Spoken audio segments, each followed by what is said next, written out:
Morning all. The topic of today's concern is about how to draw a static CMOS diagram for a given Boolean expression.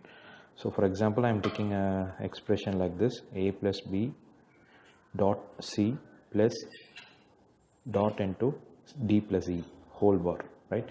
So why we are taking a whole bar in the sense, so a static CMOS circuit will always repeat or produce an output which is complement of the given expression. So for this I am taking an assumption called so let us take this is PMOS, this is NMOS, and if the expression has a dot operator or an AND operator, and if it has a plus operator or a OR operator, so how you are going to connect, right? So that this is how a table will tell you how to draw if two transistors are in AND operation or in OR operation. So first let us take consider if a PMOS transistor is in AND operated, that is, for example, if it is A dot B, then you have to draw both the transistors in parallel. And similarly, if for a NMOS network, it will be opposite of what it is in PMOS network. So it will be in series, right? So then again, if two PMOS transistors are in OR operation, you have to draw it in series, and it will be opposite in NMOS. So it will be in parallel. So have this in mind so that we can easily recreate any given expression using and can be drawn using a static CMOS diagram. So let us start drawing it.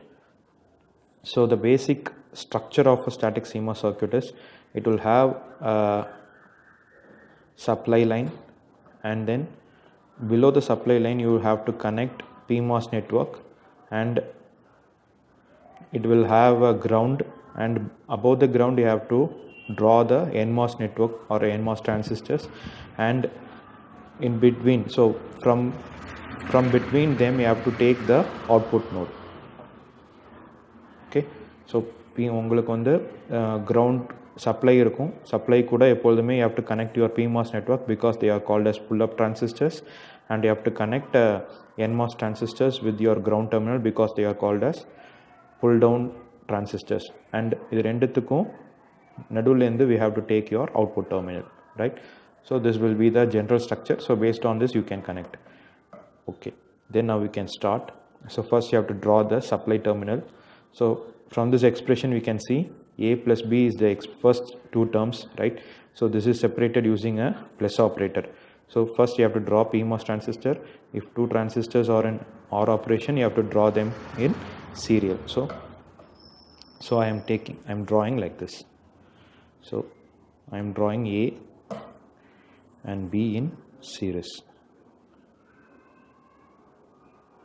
right? So this is A and this is B. Okay, then these two terminals, that is these two variables, are in OR AND operation with C.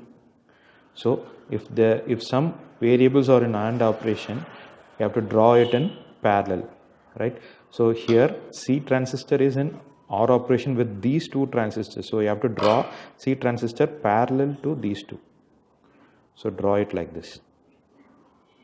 Okay, so this will be C. And similarly, so you have D plus E, you have to draw these two in series, and these two has to be in parallel with these two things, that is A plus B and C. So how you can draw means you can draw like this.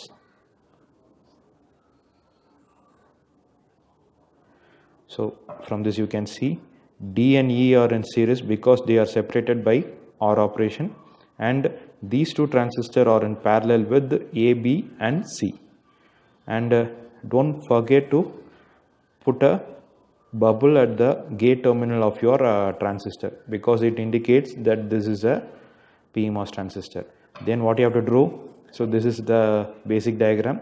So after the PMOS network is over, you have to connect a output terminal. So you can take output over here. So this will be, so let us give a name for this expression, let it be F. So this will be the output F, right? Okay, so now we have to draw the NMOS network. So whatever it is, so you can follow this one, or you can either simply reverse the connection what you have drawn in PMOS network. So first here A and B are in an OR operation, so you have to draw it in parallel, right? So A and B parallel.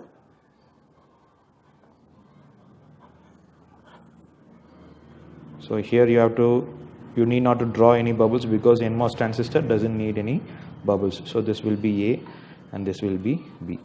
So then dot operator is there, so you have to draw it in series with A and B. So I have mentioned like this, and D and E.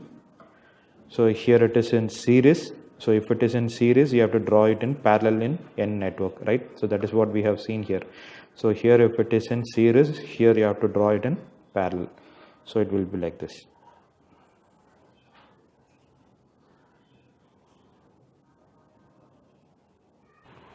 Okay, so you can see we have drawn your D and E parallel with your C network. So sorry for the inconvenience. Since there is no space, I have to draw the ground terminal like this, right? So this is how you draw your static CMOS diagram. Thank you for listening. Hope you all have a good time.